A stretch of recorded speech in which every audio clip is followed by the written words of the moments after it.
718조 기본공제 양도수 독서 나오고 있죠. 지난 시간에 양도가액 마이너스 필요경비 이를 차감하여 구한 것 뭐라고 했죠? 양도차익이라고 했고, 양도차익에다가 마이너스 뭘 공제한다? 장기보유 특별공제, 장기보유 공제죠. 자, 이렇게 해서 구한 것을 양도소득금액이라고 했고, 양도소득금액에 자, 마이너스 기본공제하죠. 우리 기본공제할 차 맞습니까? 이거 맞아요? 기본공제 안 했습니까? 했죠? 과세 표준 곱하기 세율은 했습니까?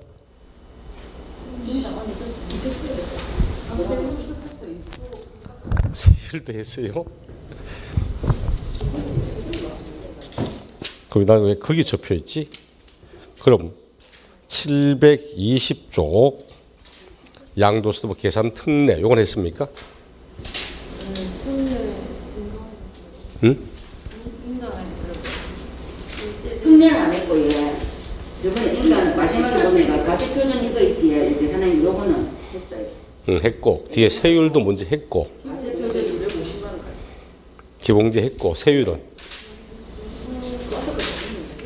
아니 세율은 세금 계산에 특례는 아예 안 했어요. 그래 세율 안 해서 뒤에 나오는 보통 제가 세율을 먼저 하고 난 뒤에 이거 하는데 양도소득세 산출세액에 예, 세율 세율이가 안 했어요.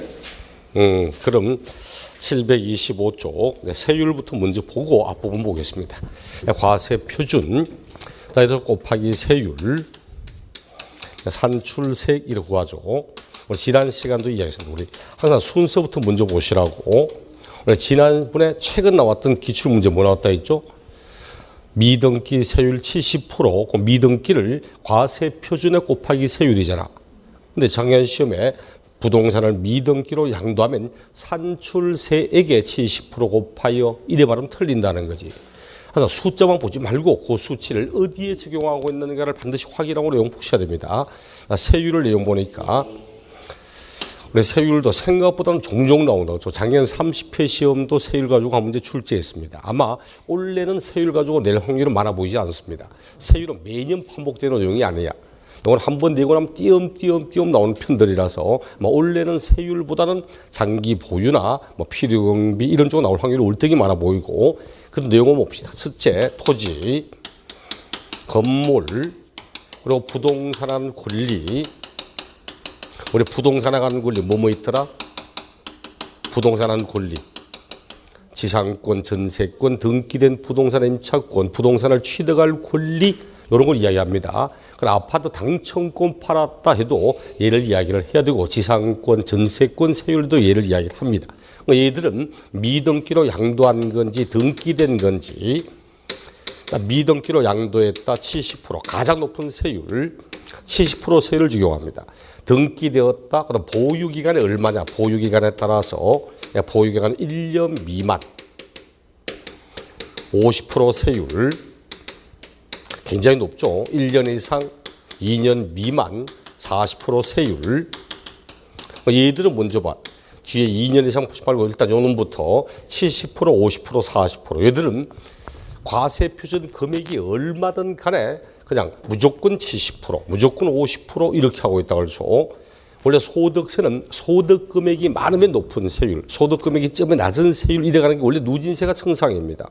아니 소득이 얼마든 똑같은 세율을 적용하고 있다 말이 안 되잖아요. 소득의 재분배, 부의 재분배를 해야 되는데 근데 얘들은 소득 금액이 얼마든 상관없이 똑같은 세율을 적용하겠다. 얘들은 뭐냐니까 일종의 중과세 성격입니다. 투기성 거래. 얘들 일종의 투기성 거래로서 중과세 성격이야. 당신은 미등기를 통한 부동산 투기. 당신은 단기 매매 차익을 노리고 있는 부동산의 투기. 그래서 당신은 이런 투기적 목적의 거래이기 때문에 과표 금액이 얼마든 상관없이 고율의 세율을 적용하겠다. 이런 의미였고 대신 등기도 되었고 2년 이상 보유도 했고 즉 투기적 목적이 없는 정상적인 부동산의 거래는 6%부터 최대 42%까지 7단계로 나누어 누진세율을 사용하고 있습니다. 원래 정상적인 세율이 이거야. 우리 종합소득세 있죠. 종합소득세도 6에서 42%의 세율을 사용하고 있습니다. 그럼 6%는 과표 금액이 얼마일 때, 과세 표준 금액이 1,200만 원 이하일 때, 과표 금액이 1,200만 원 이하가 되면 6% 세율을 사용하고 있습니다. 1,200만 원 이하라는 것은 우리 종합소득세를 친다면 근로소득자 월소득이 100만 원 이하가 되는 거예요. 월소득이 100만 원 이하. 12달이니까 1,200만 원이잖아요. 그렇죠?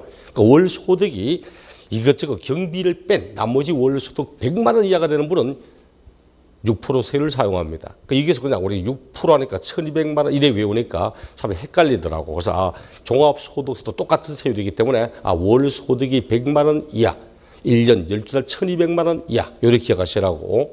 지금까지 요거 두 번이나 요 놈만 가지고 등기된 토지로서 2년 이상을 보유하였는데 과표 금액이 1,000만 원이다. 세율이 몇 프로일까? 정답 6%. 두 번이나 문제를 나왔던 부분이었습니다.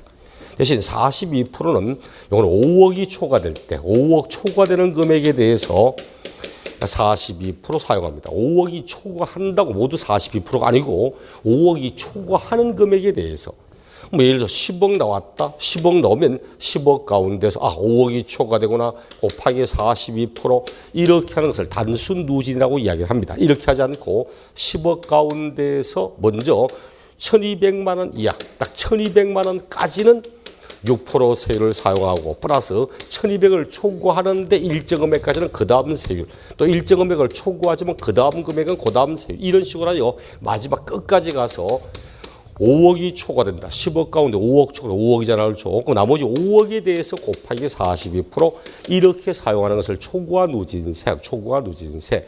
일정 금액을 초과하는 부분에 대하여 그 다음 세율, 또 일정 금액을 초과하는 건 그 다음 세율, 이렇게 한 걸 초과 누진세 이렇게 합니다. 우리 시험에 나오는 누진세는 모두 이렇게 초과 누진세 이렇게 사용하고 있습니다. 자, 그래서 항상 세율 몇 프로인가 보시도록 하고, 그 다음 두 번째 주택, 그리고 조합원 입주권. 같은 부동산이라 해도 주택에 대해서 그리고 조합원 입주권은 별도의 세율을 따로 사용하고 있습니다. 그 27회 같은 경우는 이 주택과 그리고 일반적 부동산의 세율 차이를 당신이 알고 있냐? 이게 27회 문제였거든. 얘들도 미등기는 똑같아. 미등기는 70. 대신 등기되었다. 요게 차이 난다고 그렇죠. 등기되었다. 보유 기간 1년 미만. 우리 일반 부동산은 1년 미만 부동산 세율 얼마죠? 50%잖아. 50%. 근데 주택과 조합원 입주권은 1년 미만이면 40%입니다. 40%. 세율이 다르잖아요. 그렇죠? 또다시 1년 이상 보유되었다. 일반 부동산은 1년 이상 보유되었다 해도 2년 미만이면 40, 2년 이상 되면 누진세. 하지만 주택은 1년 이상만 보유가 되면 무조건 누진세 이렇게 사용하고 있습니다. 그 27회 시험 때는 이걸 가지고 이제 일반 부동산과 주택에 대한 세율이 서로 다르다는 걸 이걸 이용해서 뭐 6개월간 보유한 주택 50% 틀리지. 주택은 1년 보유한 40%거든. 또 1년 6개월 보유한 1년 6개월 보유한 토지에 놓고는 또 누진세 또 틀리잖아요. 그렇죠? 요놈 가지고 냈던 게 27회 문제였습니다. 작년 30회 때는 다양한 내용을 섞어 가지고 이제 문제를 출제했던 거고. 그럼 세 번째 기타 자산. 우리 기타 자산 5가지가 있지만 대표적으로 영업권, 회원권, 이렇다. 영업권, 회원권, 이축권. 원래 이축권 새로 신설됐던 부분이었죠. 기타 자산은 언제나 누진세. 얘는 언제나 누진세입니다. 언제나. 보유 기간에 얼마라고 하든 상관없이 언제나 6에서 42% 누진세 사용하고 있다는 거죠. 언제나 핵심이 그거죠. 그렇죠? 언제나 누진세입니다. 그 혹여나 시험에 6개월간 보유한 골프 회원권 이렇게 말해도 6개월간 보유한 이런 말을 소만한데 영업권, 회원권, 이축권 딱 보이면 세율은 무조건 누진세 이렇게 사용을 하는 겁니다. 이 세 가지 보시면 됩니다. 주식 또는 출자 지분, 파생 상품 이런 거 볼 필요가 없어. 우리 교재도 토지, 건물, 부동산은 권리와 기타 자산까지 여기 토지와 건물, 미등기, 등기하고 기타 자산은 끝에 무조건 누진세 되어 있고 그 밑에 줄이줄은 나오지만 일단 뒤에 볼게요. 그 뒷장에도 주택과 조합원 입주권 727쪽에 주택과 입주권 그다음 뒷장에 뭐 등등등 나오는데 일단 요를 보고 나머지 밑에 줄줄 따라온 거 함께 묶어볼게요. 그래서 조정 대상 지역 안에 조정 지역 안에 주택의 입주자로 선정된 지위, 입주자로 선정된 지위, 요 지위의 양도. 조정 지역 안에 우리 주택의 또 입주자로 선정된 지위 이렇게 하니까 입주권이구나. 입주권 아닙니다. 입주권을 말하는 게 아니고 분양권, 당첨권을 의미하는 뜻입니다. 조합원 입주권의 양도 이건 전혀 관계없고 조합원 입주권은 앞에 있는 주택, 입주권, 조내역을 보고 이건 아파트 당첨권, 분양권 전매 이야기입니다. 자, 주택의 분양권 전매라는 뜻입니다. 그럼 이 사람은 처음부터 실수요 목적 아니라는 거죠. 그렇죠? 아파트 당첨되었다가 요 놈을 분양권채로 타인에게 팔아버리면 실수요 목적 아니라 투기적 목적이거든. 그러니까 투기성 거래라고 보고 또 분양권은 등기하는 대상은 아니거든. 그래서 요 놈은 보유기간이 1년이라고 하든 1년 미만이라고 하든 관계없이 얘는 무조건 50% 세율을 사용합니다. 50%.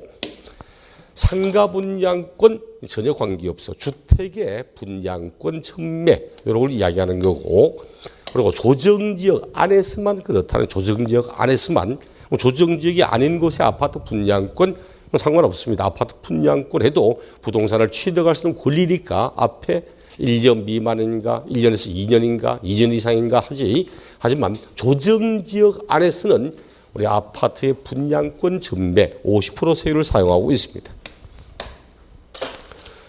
그리고 또 조정지역 안에 1세대 2주택 자, 1세대 2주택인자의 주택의 양도 이때 2주택에는 주택 플러스 입주권 합쳐서 2개 이것도 포함해서 입주권 합쳐서 2개 이걸 포함해서 이야기합니다. 조정 대상 지역 안에 1세대가 2주택을 가지고 있다가 또 주택 한 개, 입주권 한 개 가지고 있다가 이번에 주택을 양도하고 있다. 이런 것의 양도는 세율이 얼마인가니까 일반 누진세 6에서 42% 요 세율에다가 플러스 10% 할증합니다. 10% 할증과세. 결과적으로 10% 하면 16%부터 52% 되겠죠. 또다시 조정지역 안에 이번에 1세대 3주택 이상 1세대 3주택 이상 또 주택과 입주권 합쳐서 3개 이상 포함해서 이들은 6에서 42%에 20% 할증합니다. 20% 할증.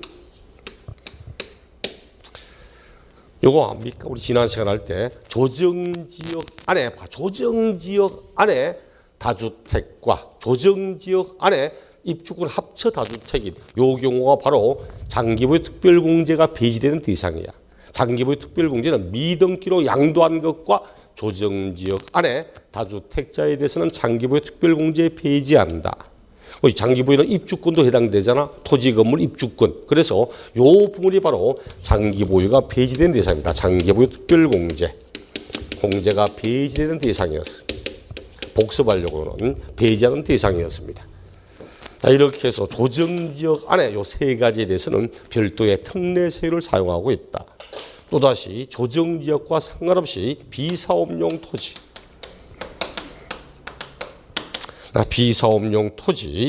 비사업용 토지에 대해서는 일반적인 지역에 비사업용 토지를 가지고 있다. 6에서 42% 일반 누진세에 얘도 10% 할증합니다. 10% 할증. 하지만 비사업용 토지가 어디에 있는가 하니까 투기과열지역 안에 있다. 투기과열지역 안에. 요 안에 있는 비사업용 토지다. 이럴 때는 6에서 42%에 20% 할증합니다. 20% 할증. 자, 이렇게 해서 요 부분들 전부 요 놈들이 언제 신설된가 하니까 모두 2018년도 신설됐습니다. 2019년도 신설된 거야. 2019년도 신설됐기 때문에 2018년도에 이때 신설되어서 신설된 연도에 나올 거라고 반드시 봤습니다. 나올 거라고. 2019 나올 거라고 봤거든. 근데 2019년도 전부 다 새롭게 신설된 부분이라서 무조건 나온다 했는데 안 나오더라고. 왜? 누구나 다 나올 걸 예상했기 때문에 뒤통수를 친 거야. 그럼 중요한 내용이 분명히 굉장히 중요 신설됐는데 안 나왔잖아.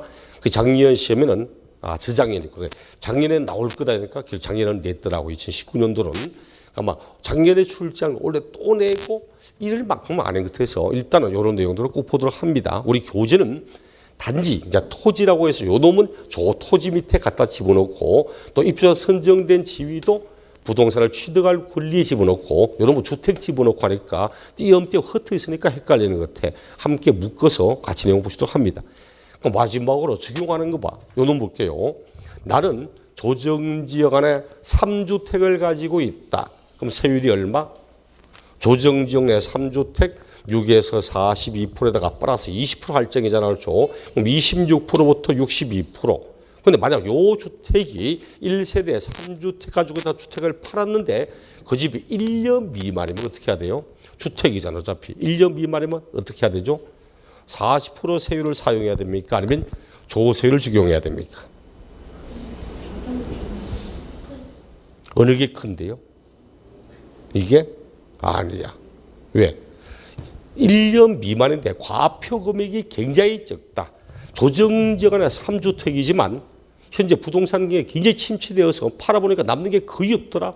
한 500만 원밖에 안 남더라. 그럼 6%밖에 안 되거든. 1200만 원 6%잖아. 그럼 26%밖에 안 돼. 그럼 40%가 더 높아. 그죠? 근데 굉장히 많은 이익이 생겼다. 끝까지 가면 62%가 돼. 그럼 40%보다 이놈이 더 높아. 그래서 우리 법은 조정지역 안에 2주택, 조정지역 안에 3주택, 또 비사업용 토지 할증하는 요 부분들이 주택이라면 1년 미만, 토지라면 1년에서 2년, 1년 미만 여기에 만약 해당된다면 어떻게 하냐니까 요 세율을 적용시켜서 산출한 세금과 조세율을 적용시켜 각각 세금을 산출한 다음 그중에 큰 세액을 산출세액으로 한다. 이렇게 이야기를 합니다. 교재를 확인하니까 이런 말 나오지. 729쪽에 제일 위에 양가로 5번 자산을 둘 이상 양도하는 경우 산출세액의 특례 해당 과세관의 토지 건물 등 기타를 둘 이상 양도하는 경우 이거 아니구나. 이 지문이 아니구나. 각각의 내용 과피 있구나. 일단 고려합니다.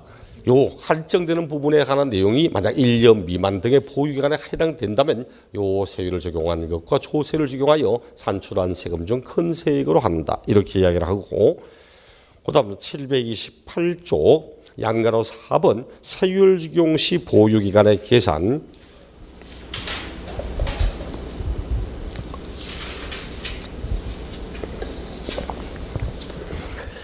보유기간의 계산 양도소득세 세율을 적용함에 있어서 보유기간은 당해 자산의 취득일부터 양도일까지로 한다. 단 다음에 해당하는 날을 해당 자산의 취득일로 한다. 그 가운데서 꼭 시해야 될 것은 1번, 그 1번만 보시면 됩니다. 1번 상속받은 자산은 피상속인이 그 자산을 취득한 날. 자, 원래는 갑이 취득을 했다. 갑이 취득하고 쭉 소유하고 계시다가 갑이 사망하셨다. 갑이 사망, 상속인 을의 취득, 그리고 을의 양도, 원래 세금의 계산은 양도일부터 취득일까지, 저 취득일부터 연합부터 이렇게 계산하죠. 이게 원래 원칙이거든. 요 기간 사이에 양도 차익을 계산하고, 요 기간 사이에 장기보유 특별공제, 보유기간이 3년 이상 되었는가 아닌가의 공제도 요 날부터 요 날까지 계산하는 게 원래 원칙입니다. 그런데 단 세율을 적용할 때만큼은 돌아가신 분의 취득일부터 보유기간을 따지라고 이야기를 합니다. 세율 적용할 때 보유기간.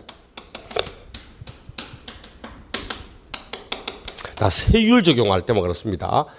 여기 장기보유 특별공제 3년 이상 보유하였는가 이때 보유기간은 상속받은 날부터 계산을 합니다. 하지만 세율을 할 때만큼은 피상속인 돌아가신 분이 취득한 날부터 따져 보유기간이 얼마인가 이렇게 따지겠다는 거죠. 요 지문은 생각보다 종종 시험에 나오는 지문이라서 꼭 보셔야 돼.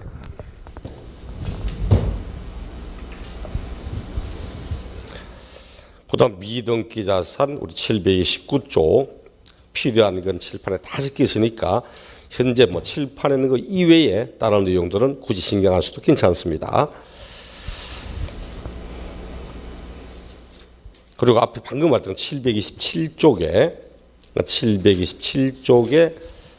그 밑에 평가로 2번 주택과 조합원 입주권 그 평가로 2번에 동그라미 2번 평가로 3번에 동그라미 3번 1세대 조정지역 내 1세대 주택 10% 할증 나오죠. 근데 그 밑에 다만 해당 주택의 보유기간은 1년 미만이다. 그럼 어떻게 해야 돼? 1년 미만이면 그 10% 할증한 세액과 40% 세율을 적용하여 계산한 세액 중 큰 세액을 산출세액으로 한다.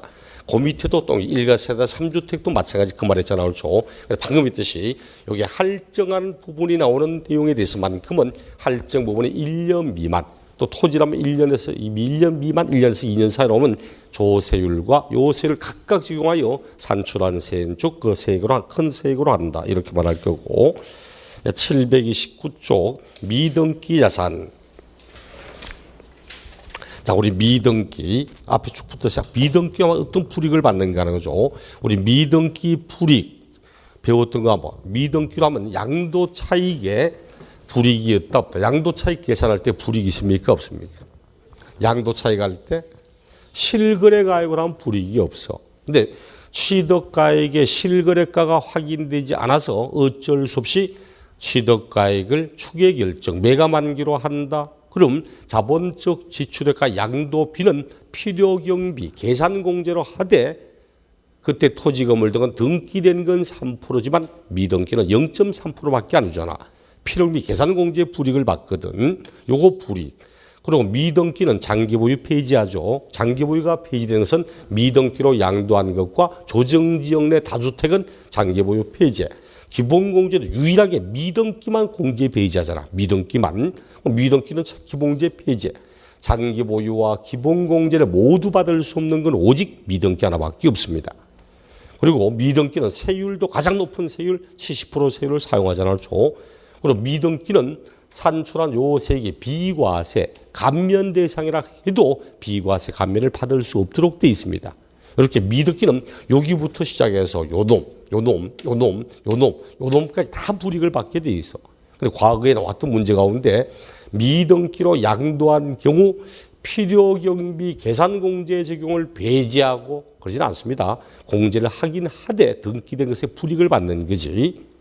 미등기는 장기보유 다 못 받아. 최근 29의 문제가 미등기로 양도하면 장기보유가 배제된다. 미등기로 팔면 기본공제도 받을 수 없다. 또 틀린 지문. 미등기로 팔아도 비과세 된다. 틀린 지문. 미등기로 팔면 산출세액의 70%다. 틀린 지문. 이런 거야. 미등기 불이익. 어떤 것이 미등기 불이익인가 하는 거죠. 교재를 확인해 보니까 730쪽에 미등기 불이익이 쭉 나오고 있죠. 위에. 미등기로 팔았을 때 어떤 불이익을 받게 되는가? 비과세 감면 적용 배제, 장기보유 배제, 기본공제 배제, 가장 높은 세율 70% 세율, 그리고 필요경비 계산공제 등기된 부동산 등은 3%지만 미등기는 0.3% 이런 불이익을 받게 됩니다. 네, 이제 이거는 진짜 기본이야. 기본. 지금까지 한 내용들 가운데서 미등기에 관련된 것만 끌고 와서 이야기를 합니다. 근데 근래에 들어서는 미등기로 양도하면 저런 불이익을 받게 되지만 단 예외적으로 미등기로 양도하였음에도 불구하고 미등기로 보지 않는 것이 있다는 것이.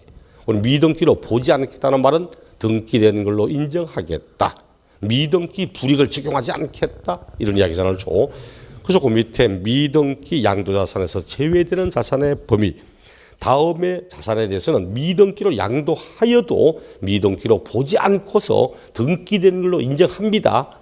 등기되는 걸 인정하기 때문에 절대 미등기 불이익을 적용시키면 안 된다는 거지. 6가지가 나오지만 가장 대표적으로 시험에 가장 많이 자주 나왔던 2번 법률 규정, 법원 결정에 따라서 등기 불가능했던 것, 등기 불가능했던 거죠. 미등기로 하려고 하는 게 아니잖아. 등기할 수 없었던 불가피한 사유가 있다는 거지. 그 법률 규정 때문에 법원의 결정에 따라서 불가피하게 등기할 수 없었다. 이런 사유 인정합니다. 요놈들만 모으면 내용 알 수 있어요, 실제. 다음은 미등기 주고 하면 이런 이유. 그런데 얘를 따로 섞어놓더라고. 그러니까 옛날 기출된 문제가 다음 장기부유 문제 내서 장기부유 특별공제 문제 내면서 장기부유 공제 대상이 무엇이다 등등등 쭉 나오다가 법원의 결정에 따라 등기 불가능하였던 것은 장기부유 특별공제 적용이 배제가 된다. 틀렸다. 정답. 배제하는 게 아니고 인정해 주거든. 이런 식으로 기본공제 문제, 세율 문제를 출제하면서 장기부유를 내면서 여기에다가 미등기로 보제하는 내용을 슬쩍 끼워 넣는 이런 방식 쓰기도 합니다. 일단 가장 많이 나오는 게 법률 규정, 법원 결정에 따라 등기 불가능했던 것. 요 놈이 일단 1순위고 그다음 2순위를 친다면 주택에 관련된 내용들 나오고요. 5번, 4번 비과세요건을 다 갖췄습니다. 1세대 1주택 비과세요건을 모두 갖춰서 비과세 대상입니다. 그런데 등기 안 돼서 그럼 아무리 비과세요건을 다 갖췄다 해도 이게 비과세요건을 갖춰도 미등기는 비과세 감면 적용을 배제하거든요. 원래. 하지만 왜 미등기 되었냐 보니까 건축허가 받지 않아서 등기 불가능했답니다. 건축허가를 받지 않았기 때문에 등기할 수 없던 즉 무허가 1세대 1주택 요 사유로 인하여 미등기된 것은 미등기라도 비과세 인정하겠다는 이야기지. 그리고 과거에 1세대 1주택의 비과세권을 갖춘 경우는 미등기라도 비과세가 적용이 되며 그럼 안 됩니다. 반드시 1세대 1주택 비과세라도 미등기는 비과세 인정 안 해. 단 딱 하나의 사유. 허가 안 받고 지었기 때문에 등기 못 했다고 하는 그 내용에 대해서만 인정을 하겠다는 거지. 그 2번과 4번이 가장 많이 나온 거고 그 다음 이제 1번 이건 뭐 큰 의미가 없어. 장기 할부로 취득했다. 최초의 할부금 지급일부터 마지막 할부금 지급일까지가 1년 이상이 장기 할부였죠. 장기 할부로 하다 보니까 파시는 분이 나는 그렇게 안 판답니다. 돈이 띄엄띄엄 들으면 푼돈 될 확률도 있고 나도 적당한 투자처가 생기면 투자하고 싶은데 돈이 1년 이상이나 걸쳐 돈 들으면 투자하기에도 놓칠 수도 있고 그래 못 팔겠다니까 이 양반은 꼭 사고 싶다고 사정하니까 그럼 좋다. 내가 이런 계약 조건을 제시할 텐데 당신이 이 계약 조건을 받아들인다면 내가 장기 할부로 팔고 그럼 안 판답니다. 그럼 이 사람은 취득하기 위해서는 그 사람이 제시하는 계약 조건을 받아들일 수밖에 없고 그 계약 조건 그것 때문에 등기 못 했다는 거지. 내가 미등기로 하려고 한 게 아니고 그 문장이 장기 할부로 취득하다 보니까 계약 조건에 따라서 등기 불가능했던 것 과거 13회 시험 때 딱 한 번 단기 할부 조건으로 이렇게 낸 적은 있습니다. 그 1번, 2번, 4번은 모두 이런 사유로 등기 불가능, 이런 사유로 등기 불가능 이렇게 말하고 있죠. 그런데 3번 보니까 비과세 요건을 갖춘 농지, 감면 요건을 갖춘 8년 자격 농지, 농지의 대토 쉽게 말해서 비과세 면제 대상 농지입니다. 우리 비과세 농지는 뒤에 나올 거예요. 비과세 농지는 농지의 교환분합 비과세. 그럼 농지의 면제는 8년 이상 작용했던 농지와 대토하는 농지. 여기 이제 비과세 면제 농지입니다.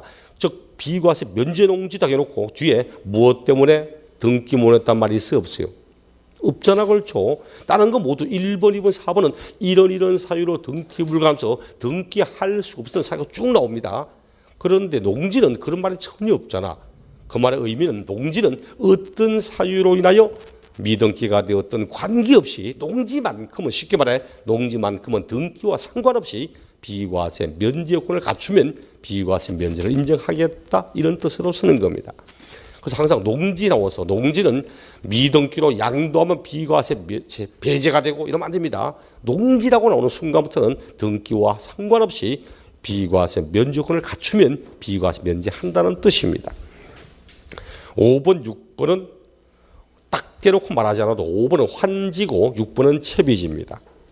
730조가 730조. 5번은 환지고 6번은 채비지거든. 5번에 보니까 도시개발 사업의 개발법에 따라 도시개발 사업이 아직 종료되지 않았습니다. 도시개발 사업이 아직 끝나지 않았기 때문에 자기 소유로 취득하기로 이미 환지로 인하여 확정된 토지만 아직까지 사업이 끝나지 않았기 때문에 자기 이름으로 등기하지 못하고 양도하는 토지. 6번도 건설업자가 채비지, 공사비 대가로 받는 걸 채비지라 하잖아요. 공사비 대가로 받기로 돼 있었는데 아직까지 토지구역 환지 처분 공고가 나지 않았기 때문에 자기 명의로 등기 못하고 타인에게 파는 토지, 이런 것은 즉 아직까지 사업이 완전히 끝나지 않았기 때문에 등기하지 못하고 판매하는 환지, 채비지 이런 부분에 대해서만큼은 미등기라도 미등기로 보지 않겠다, 이렇게 이야기를 하는 겁니다. 원래 또 나올까? 제가 볼 때는 확률은 굉장히 막합니다. 왜? 29회 때 나왔거든. 얘가 매년 반복해서 내야 될 이런 내용은 아닙니다. 실제. 그러다 보니까 최근 저장인 29회 시험 때 나왔기 때문에 원래 또다시 얘를 가지고 한 문제 나오고 이럴 확률은 없어. 대신 앞에 같은 것처럼 지문 하나 정도 기본공제, 장기보유, 세율 등을 내면서 이런 내용은 미등기로 보지 않는다는 사실, 그런 정도만큼은 꼭 아시도록 하고, 이어 나오는 뭐 비사업용 토지 이런 안 봐도 괜찮습니다. 자, 그리고 우리 앞에 빼놓고 지나왔던 부분 720쪽, 720쪽 양도소득 금액 계산 특례, 배우자 직계 좀비수간 증여재산 이월과세, 그리고 뒤에 나와 있는 특수관계자 간의 양도소득의 부당의 계산, 그 내용 봅니다. 얘도 20회 이후부터 굉장히 자주 나와서 17회 때 처음 등장했습니다. 16회까지는 단 한 번도 내지 않다가 19회 때, 17회 때 처음 나오고, 그 다음 18회 건너뛰다가 19회 시험 때 나오다가, 그 다음 21, 22, 23, 24, 25, 26, 27 계속 나왔던 부분입니다. 상당히 자주 나왔던 부분이에요. 양도소득 금액 계산 특례, 첫째 배우자 또는 직계 좀비속, 자 배우자나 직계 좀비속 간에 증여를 통한 이월과세, 증여를 이월과세는 건너뛰어 과세한다는 뜻입니다. 이월과세, 건너뛰어서 과세하겠다고 일단은 말을 해봅니다. 원래는 이렇게 다 말해주는 게 정상인데 28회 시험 때는 앞에 말하지도 않고 다음 소득세법 몇 조가 정하고 있는 이월과세의 경우에는 이렇게만 이야기가 지나간 적도 있어요. 이런 이제 이월과세라고 이야기하는데 배우자, 직계, 좀비수간 증여를 통한 이월과세라고 합니다. 갑이 취득을 했다. 부동산, 회원권, 그리고 부동산을 취득할 권리, 당첨권, 분양권 이런 까지 포함해서 갑이 취득을 했습니다. 예를 들어 취득할 때 3억 주고 취득을 했다. 근데 불과 2년밖에 지나지 않았는데, 예를 들어 2년밖에 안 지났어. 2년밖에 안 지났는데 현재 수가 7억을 하고 있어. 7억을. 딱 2년 지났는데 3억이 샀던 건데 2년 지났는데 7억을 하고 있는 거야. 그럼 굉장히 많이 올랐잖아요. 그렇죠? 이 양반 지금 당장은 팔 게 아니라도 벌써 2년 만에 4억 올라보니까 팔았을 때 양도소득 부담 너무 많겠거든. 어떡할까? 세금 어떡하면 줄일까? 딱 하다 보니까 남들한테 들으니까 야, 그럼 배우자한테 증여하랍니다. 우리 배우자는 얼마까지 증여세 내지 않고 증여하거나 받을 수 있다? 배우자 간에는 6억. 10년 안에 6억까지입니다. 10년 안에 6억. 한 번 요번에 6억 주고 다음 10년 지나 또 6억 주고 해도 괜찮습니다. 아니면 매년마다 개동기념일마다 평생을 6천만 원씩을 평생을 증여해도 증여세 10원 나오지 않습니다. 뭐 배우자 간에는 10년 안에 6억 가지고 직계, 존속과 비속, 아버지와 아들 이들 사이에는 성년일 때는 5천만 원까지, 미성년자일 때는 3천만 원까지는 10년 안에는 증여세 내지 않습니다. 일반인들 좀 알면 참 상식적인 부분이거든. 그분이 제 조카가 이제 시집 간다고 그 누나가 전화 와서 야, 얘 아파트 전세 구하는데 저거 신랑 대대하고 하면서 우리가 도와달라 해서 내가 한 4천만 원 좀 정리하려고 하는데 이게 정리해서 안 나오는 묻더라고. 안 나오는데 걱정하지 말라고. 성년인 자녀에게는 5천만 원까지는 정리해서 안 나오니까 그 전에 정리한 적 없지 않을까? 없답니다. 정리해도 된다고. 5천만 원 그 풀로 쳐야 되니까 4천만 원만 하고 1,000만 원 나 좀 주면 안 되나 이야기 한 적이 있습니다. 어쨌든 이런 식이야. 그럼 문제 봐요. 배우자 간에는 자, 갑의 배우자 또는 직계 촌비수 등에게 예를 들어서 을이라고 치고 정리하는 겁니다. 그럼 원래 4억에 대한 양도소득세액이 나오면 세금 굉장히 많습니다. 그런데 정리하면 7억이잖아. 6억까지는 안 내야 되니까 초과에 1억만 정리해서 내면 돼. 정리해서는 1억 이하는 세율이 10%입니다. 10%. 그럼 1,000만 원이잖아. 1,000만 원을 정리세 신고 기한 안에 신고만 해도 또 5% 빼줍니다. 결국은 정리세 950만 원 내면 양도세에서 올랐던 차익 사고 다 날아가는 거예요. 그 다음 이 사람 파는 거예요. 그 다음이 이제 을이 팝니다. 을의 양도. 예를 들어서 뭐 10억에 팔았다 쳐봐. 10억에. 원래 자기가 직접 가지고 팔면 양도가액 마이너스 취득가액 3억 이래 갈 건데 이미 중간에 걸러버렸잖아. 양도일의 가액에 마이너스 취득일의 가액. 증여받은 자산의 취득일은 증여받은 날이거든. 요렇게 하는 게 원래 원칙입니다. 양도일부터 취득일까지 해야 되거든. 근데 이렇게 하니까 문제는 이게 불법행위는 아니잖아. 분명히 법에도 배우자 간의 증여 그리고 직계 조묘에서 정리는 합법적인 행위입니다. 합법은 합법인데 요 제도를 악용해서 세금을 빼는 이런 내용을 자꾸 쓰고 있더라는 거지. 그래서 우리 법은 이런 식으로 조세를 빼돌리는 걸 막기 위해서 정려받은 요 날부터 정려받은 요 날부터 만약 5년 안에 팔고 있다. 5년 내에 그 자산을 양도한다면 정려받은 날부터 5년 안에 판다면 당초 정려한 요 사람의 취득일부터 세금을 계산하겠답니다. 요까지.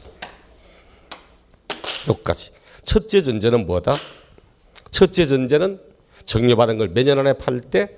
5년 안에 팔 때, 그래서 5년 안에 팔 때 그렇다는 이야기입니다. 5년 안에 양도한다면 그렇다는 이야기지. 이것도 과거에 25회인가 16회 시험 때 정려받은 자산을 5년 6월 후에 양도하는 경우 요 날부터 세금을 계산하며 틀린 지문 이렇게 삼은 적도 있습니다. 첫째는 5년 안에 판다. 그럼 어떻게 한다고? 그럼 반드시 5년 안에 판다면 양도 차익을 계산할 때도 양도 차익의 계산도 이날부터 계산을 해야 됩니다. 그 양도일의 가액에 10억, 양도일의 가액에 마이너스 취득가액도 당초 정려한 자의 가액, 요 가액을 끌고 와야 됩니다. 취득가액도. 또 장기보유 특별공제, 장기보유공제 보유기간도 세율할 때 보유기간도 당연히 전부 뭐다? 당초 취득한 요 날부터 보유기간을 끌고 와야 돼. 요것도 27회인가 시험에 이때 양도가액에서 차감할 취득가액은 7억 원이다. 틀렸다. 정답. 7억 원 아니지. 양도가액에 차감할 취득가액은 3억 원이다. 이렇게 이야기를 해야 됩니다. 또다시 문제 내면서 갑이 몇 년도 몇월 며칠 날 취득했다가 몇 년도 몇월 며칠 날 승리하고 몇 년도 몇월 며칠을 양도했을 때 장기보유가 되냐고.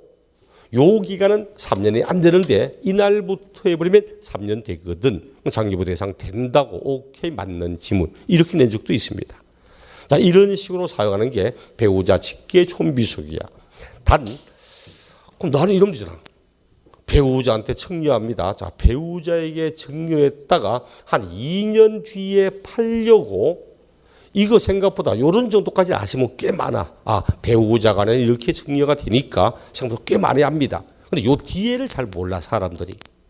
어디 듣기는 배우자 간에 6억까지 하니까 청려했다가 한 2년 뒤에 팔아버리니까 이날부터 계산하거든. 정리할 의미가 없잖아. 그럼 어떡하 또 고민하는 거야. 어떡할까 하니까 옆에 놈이 옆구리 푹푹 쑤시면서 이혼해라, 이혼. 이혼한 뒤에 팔아버리면 되거든. 이혼을 한 뒤에 팔아버리면 배우자로부터 증여받은 게 아니잖아. 배우자였던 자로부터 증여받은 거지. 이런 편법 쓰는 거야. 또 남이잖아, 이제는.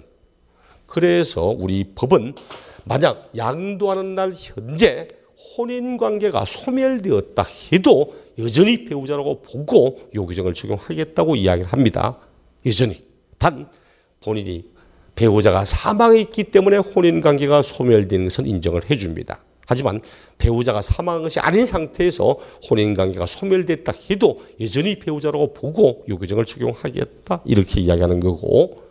그럼 만약 나는 증여받고서 한 4년 있다가 팔아버렸습니다. 당신 5년 안에 팔았고 나니까 화가 나는 거야. 수용된 건데.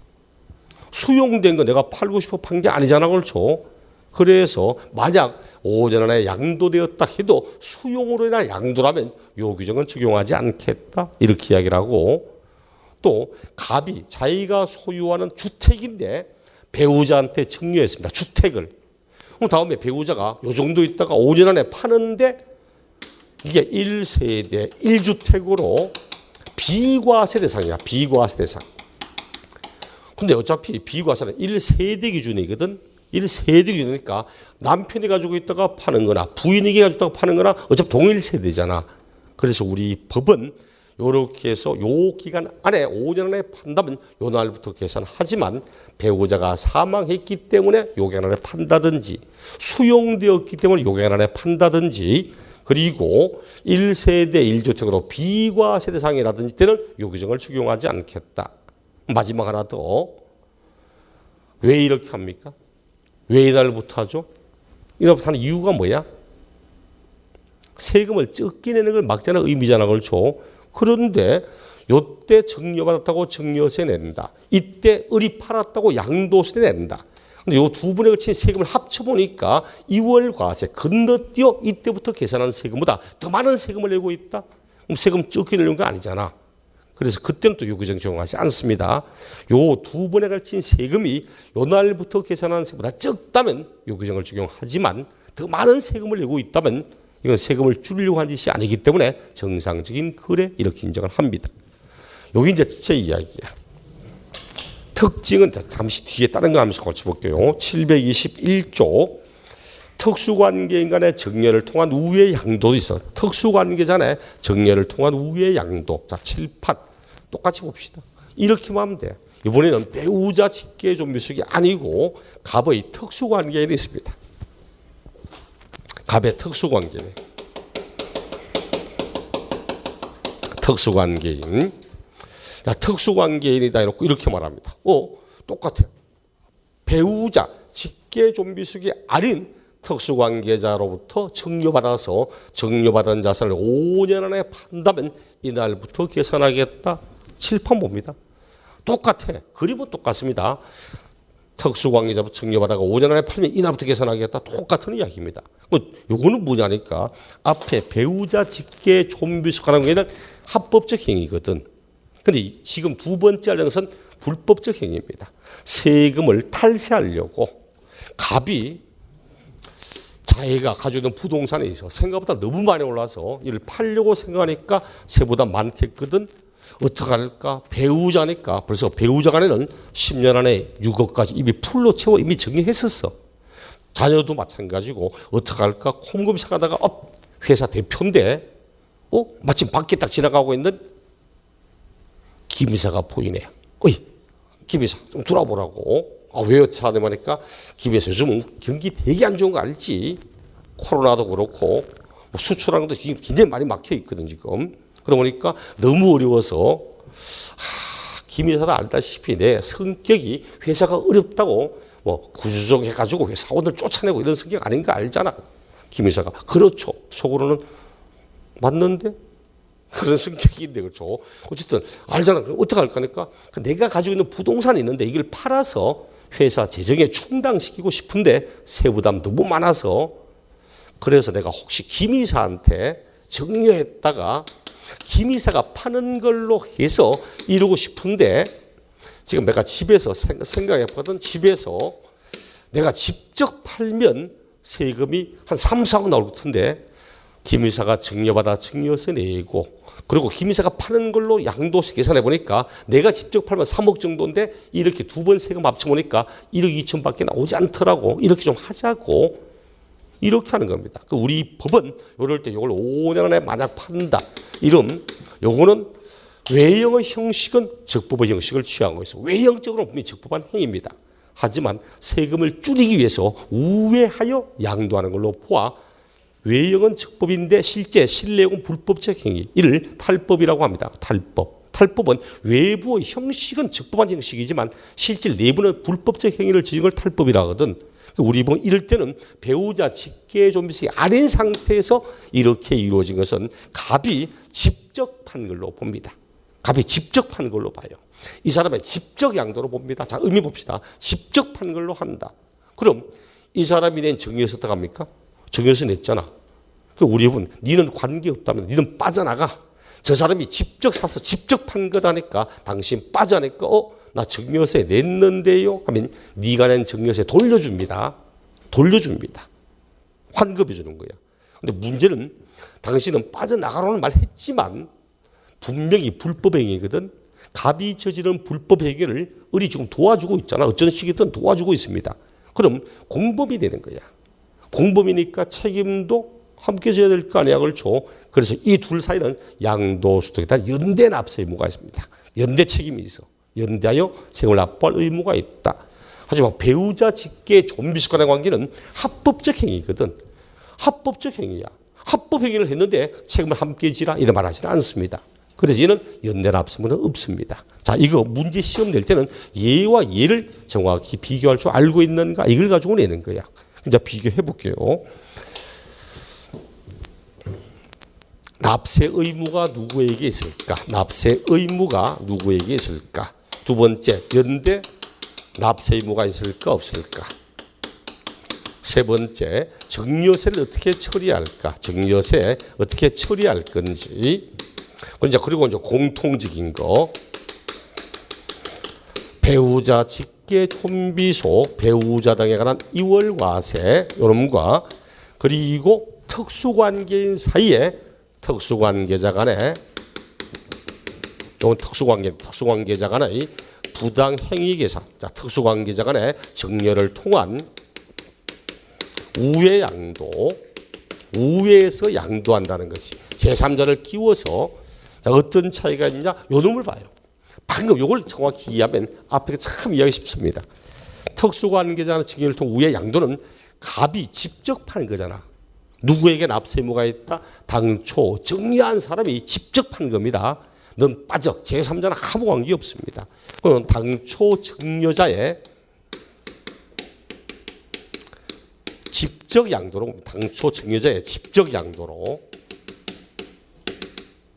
당초 정리한 사람이 직접 판 걸로 보아 그 사람의 납세 의무가 있습니다. 납세지를 물어도 이 사람의 주소지 이렇게 말하면 됩니다. 또 불법적 행위를 서로 도와주고 있거든. 도와주고 있으니까 연대 납세 의무 있습니다. 연대 책임 있어. 연대 납세 있습니다. 그리고 이 사람이 납부한 증여세 어떻게 처리할 건가? 환급. 수정자에게 환급 돌려줍니다. 환급 돌려준다고. 요렇게만 딱 정리하면 요거. 그럼 배우자 직계 촌비속 간의 이월과세 납세 의무 누구에게 있을까? 반대 말하면 돼. 여기는 당초 정리한 사람에게 있잖아. 요거는 행위 자체는 분명히 합법적 행위거든. 그래서 이때는 납세 의무가 증여받은 수정자에게 있습니다. 증여받은 수정자에게 있는 거지. 당초 증여자가 직접 판 거고 이런 말 하면 안 돼. 요거는 연대납세 있잖아. 연대납세 의무가 책임을 함께 져야 되거든. 얘는 합법적 행위를 했다고 해서 책임을 함께 묻거나 하지는 않습니다. 연대납세 없다고 이야기하는 것이. 요거는 제3자에게 당신은 빠져. 네가 낸 증여세 돌려줄게. 하지만 이거는 돌려주는 게 아닙니다. 세금의 납세 의무가 을에게 있거든. 배우자는 을에게 있어. 그럼 을이 증여받았다고 증여세 냈는데 하니까 취득할 때 들어간 비용이잖아. 이거는 필요경비에 사내바여 공제해 줍니다. 필요경비에 집어넣어서 공제해 줘요. 사내바여 공제합니다. 시험에 문제를 내면 항상 얘들 비교합니다. 얘들. 틀리게 낼 때도 배우자 등을 물으면서 연대 납세 있다고 해서 틀렸다 정답. 이래 삼은 것도 상당히 많고 당초 정리한 사람이 직접 파는 걸로 보아 그 사람에게 납세 의무가 있고 이래 말하면 안 된다는 거지. 그 놈을 이해하시라고. 제3자를 끼워서 우회하니까 제3자 아무 관계 없다. 당초 정리한 사람 직접 판다. 그럼 배우자 물으면 당초 정리해서 한 사람이고 정리받은 수정자에게 불법행위의 책임을 함께 묻고 있다. 연대 책임이다. 연대 납세 의무 없다. 돌려준다. 니는 빠져. 제3자는 아무 관계 없으니까 이건 돌려주는 게 아니고 경비로 처리해서 공제해주고 있다. 공통적인 부분은 요거. 둘 다 5년 안에 팔면 요 날부터 한다는 거. 반드시 요 날부터 세금 계산한다는 거하고 또 공통적으로 여기도 두 번에 걸친 세금보다 이날부터 계산한 세금이 적다. 두 번에 걸친 세금이 더 많다. 그럼 둘 다 요규정 적용하지 않는다는 거. 그런 식의 차이점은 있습니다. 교재를 확인해 보니까 724쪽 배우자 직계 좀비 이월과세 부당행위 계산 비교에서 증여자와 수증자 사이의 관계가 요거는 이월과세는 배우자 직계 좀비속이고 그리고 우의 양도는 배우자 직계 좀비 아닌 특수관계인 사이의 이야기고 그다음 이월과세는 토지 건물 그리고 시설 이용권과 함께 부동산을 취득할 권리 그리고 밑에 부동산을 취득할 권리 밑에 밑줄 쫙 한번 꺼봅시다. 부동산을 취득할 권리 밑에 724쪽에 두 번째 적용 대상 자산에 부동산을 취득할 수 있는 권리 그 밑줄 왜 끄냐니까 이건 작년에 신설된 부분이야. 저작년까지는 토지 건물 그리고 회원권에 대해서만 적용하던 것을 작년부터 부동산을 취득할 권리에 관한 내용도 작년에 집어넣었습니다. 실무라고 치고 한번 볼까요? 자, 아파트 나는 분양권 딱 됐어. 아파트 당첨되었다. 그리고 당첨되고서 1차 중도금, 2차 중도금, 3차 중도금 쭉 들어가는 상태에서 아직 최종 잔금 들어가기 전에 이미 피가 너무 많이 올라 버린 거야. 너무 많이 올라 버려서. 그러니까 배우자한테 청려합니다. 배우자 증여하고 배우자가 증여받고서 고의에 팔아버리는 거야. 한 4, 5 올랐어도 증여받고 팔아버려도 저작년까지는 아파트 당첨권, 분양권의 대상이 아니었거든. 그러니까 양도일가에게 취득일가액 차익이 없는 거야. 이렇게 세금 긴지 다 빠져나갔습니다. 아 이거 문제 있구나 싶어서 작년부터는 토지 건물 등 부동산이 아닌 아파트 당첨권 부동산을 취득할 권리에 대해서도 요 규정을 적용하겠다. 이렇게 작년부터 나왔던 부분입니다. 그리고 그 밑에 5년 안에 판다. 공통적이죠. 증여받아부터 5년 안에 판다. 적용 기준 둘 다 세금이 더 많다면 2월과세를 적용한 세금이 많다. 즉 요 날부터 계산한 세금이 많다. 그리고 요 놈도 마찬가지로 특수관계인 간에도 두 번에 걸친 세금보다 직접 팔았을 때 세금이 더 많다. 이때 적용한다는 거지. 그 말은 두 번에 걸친 세금이 더 많다면 요 규정 적용하지 않겠다는 이야기였고 그다음 납세임 누구에게 있냐? 증여받은 2월과세는 증여받은 수증자에게 있지만 부당행위에 관한 부분 즉 우의 양도는 당초 증여한 사람 직접 파는 거 그리고 배우자 등은 연대납세가 없지만 여기 연대납세가 있고 증여세 어떻게 처리할까? 증여세 배우자 등은 필요비에 산해하여 계산하지만 제3자를 우의 양도는 환급해주고 그다음 취득가액과 보유가액 모두 당초 증여한 사람의 취득일부터 세금을 계산한다. 취득가액도 당초 증여자의 취득일부터 이렇게 이제 공통적인 것, 차이점인 것 그런 이야기를 한 겁니다. 자, 그리고는 또 하나 더 722쪽에 특수관계인 간에 저가 양도, 고가 양수를 말하죠. 특수관계 있는 사람들 사이다 보니까 원래 시가대로 거래하지 않고 특수관계자 간에 저가, 고가의 양도와 양수 이런 것은 부당한 행위를 통한 계산이다. 부당한 행위를 통한 계산이기 때문에 인정하지 않겠다. 부인하겠답니다. 인정하지 않겠다고 당사자 간의 거래를 실질가액으로 인정하지 않겠답니다. 특수한 관계에 있는 사람들 사이에 거래다 보니까 원래 시가대로 하지 않고 시가보다 현저하게 높게, 현저하게 낮게 거래함으로써 조세의 부담을 부당하게 감소시킨 걸로 인정될 때는 그들 사이의 거래를 실거래가로 인정하지 않겠답니다. 요거는 소득세법도 그렇고 법인세법도 있습니다. 특수관계 법인들 사이에 그러다 보니까 이런 건 마찬가지야 그렇죠.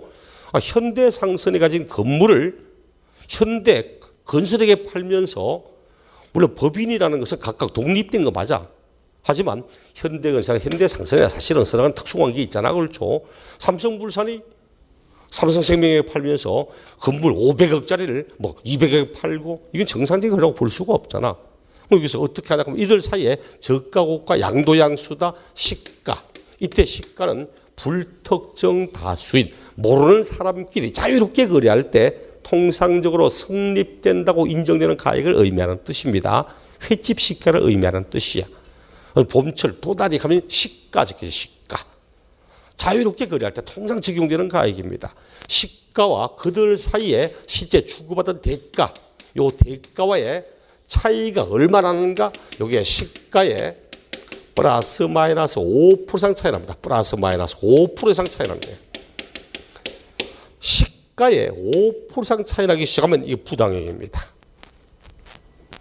5% 크다 적다? 5%라는 금액이 크다 적다? 응? 5%가 커요 적어요? 응? 동생이 형이 2억짜리 아파트를 자기 동생한테 팔면서 2억에 10% 얼마? 2천. 5% 1,000. 그럼 1억 8,900에 팔았다. 2억짜리를 한 1억 9천 정도에 팔았다. 가능하다 불가능하다. 한 2억짜리 자기 동생한테 팔면서 1억 한 9천 정도 팔립니다. 가능하다 불가능하다? 충분히 가능하잖아. 그렇죠? 이거 불법행위입니다. 왜? 지금 1억 9천만에 딱 5%거든. 1억 8,900원 5% 차이 나요. 이건 부당행위입니다. 그럼 이들 사이에 그래 인정하지 않고 이 금액대로 계산합니다. 오, 야, 5% 얼마 안 되네? 그런데 재벌들끼리 정조영 씨가 정시영 씨에게 1,000억짜리 건물을 팔면서 이 건물을 팔면서 1,000억에 10% 얼마? 1,000억에 10% 100억 5% 50억. 그럼 이걸 팔면서 960억에 거래하니까 4%밖에 차이 나잖아. 이건 정상적인 거래. 이래 버리면 없는 사람은 단돈 1,000만 원 정도 차이 나도 이런 나쁜 놈들이 많고 있는 사람은 40억 차이 나도 어이구 쭈쭈쭈 잘했네 정상 거래네. 이거 문제 있잖아. 그래서 우리 이 법은 시가와 대가가 시가의 5% 이상 차이 나도 부당행위지만 또는 시가와 대가의 차액이 3억 이상이 되어도 차익이 3억 이상이 나와도 5%가 안 나도 차익이 만약 3억 이상 되면 부당행위입니다. 즉 이것도 부당행위가 되는 거야. 이렇게 해서 대부분 시험은 위에 5% 금액이 얼마인데 얼마에 거래하였고 할 때 당신이 정확히 5% 이상 차이 나는가 안 나는가 이걸 많이 묻는 편들입니다. 지금까지 시험에서 3억 이상이라고 요놈 가지고 낸 적은 없더라고. 하여간 둘 다 아닙니다. 기본적으로 대부분 얼마인데 얼마에게 팔고 등등등 이렇게 되는 편들입니다. 이들 사이의 거래 인정하지 않고 원래 시가대로 그들 사이의 거래를 인정하지 않습니다. 당사자 간의 거래를 인정하지 않는다. 당사자 간의 거래를 인정하지 않고서 시가로 계산합니다. 시가로 계산합니다. 이런 것을 가지고 문제, 최근 얼마 전에도 갑과 을은 특수관계에 있는데 특수관계인 사이에 얼마짜리인데 얼마에 팔았을 때 그때 취득가액을 얼마로 하고 이런 나오고 있습니다. 왜? 그들 사이에 그걸 인정하지 않고 원래 시가를 가지고 거래가액으로 하고 이렇게 삼아야 된다는 뜻이었습니다. 얘도 생각보다 종종 나오는 지문이야. 그래서 우리 교재도 특수관계자 간의 저가양도 호가양수에서 납세지 관할 세무상 또는 지방국세청장은 양도소득이 있는 그자의 행위 또는 계산이 그 그자의 특수관계인과의 거래를 통하여 그 소득에 대한 조세 부담을 부당하게 감소시킨 것으로 인정되는 경우 거주자의 행위 또는 계산과 관계없이 원래의 금액을 계산할 수 있다. 부당하게 감소시킨 것으로 인정되는 것 시가와 거래가액의 차액이 3억 이상이거나 시가의 100분의 5에 상당하는 금액 이상인 경우에 한정한다. 이렇게 이야기를 하고 있죠. 그렇게 그 내용들 꼭 보시도록 하고 그리고 잠시 후에 세율 미등기를 쭉 넘어서